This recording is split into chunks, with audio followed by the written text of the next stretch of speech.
Mapatopo diperdebatkan. Tradisi atau kewajiban ibadah?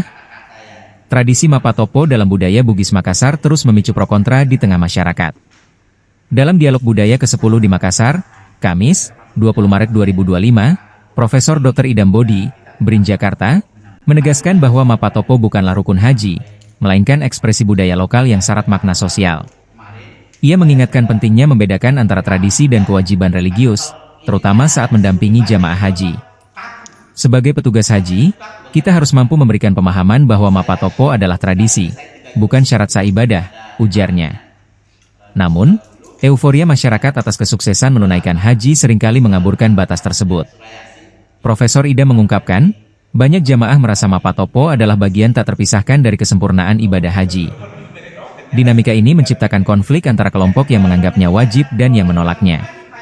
Ada semacam ekspektasi sosial yang membuat tradisi ini tetap hidup, meski secara agama tidak diwajibkan, katanya. Untuk mengatasi gesekan tersebut, Profesor Ida menyarankan pendekatan edukatif yang lebih intensif.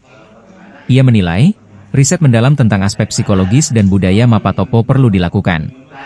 Pemahaman ini bisa menjadi dasar untuk membangun pendekatan yang tepat dalam pembinaan ibadah haji di masyarakat yang syarat tradisi seperti Bugis Makassar, pungkasnya.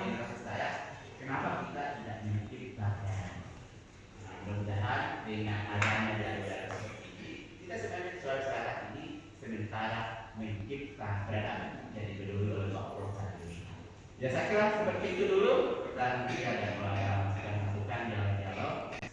Dipilih punya kesempatan untuk ke Madinah dan lain sebagainya, kemudian bertemu dengan orang besar sehingga tercetuslah ide untuk kemudian memberikan satu sumbangsi peradaban bagi masyarakat di Mandar, yakni menciptakan Al-Quran dan berbahasa Mandar sendiri. Saya kira bagi kita seorang muslim tentu memahami Al-Quran itu tidak hanya sebagai kitab suci, tetapi hanya membaca Al-Quran atau dia tidak paham bahasa Arab, jadi malas baca Al-Quran. Dan ada juga tadi dari Prof sampaikan bahwa orang-orang Mandar banyak yang belum bisa berbahasa Indonesia, sehingga hadirnya bahasa Mandar ini untuk menumbuhkan spirit keagamaan dalam masyarakat Muslim yang ada di Mandar. Baik Bapak Ibu sekalian, saya lihat di sini tadi banyak yang sudah kayaknya penasaran dengan bagaimana metode dari penafsiran atau terjemahan yang dilakukan oleh Prof. Idam Bodi. Kepada Bapak Ibu sekalian, download Tribun X sekarang, menghadirkan lokal menjadi Indonesia.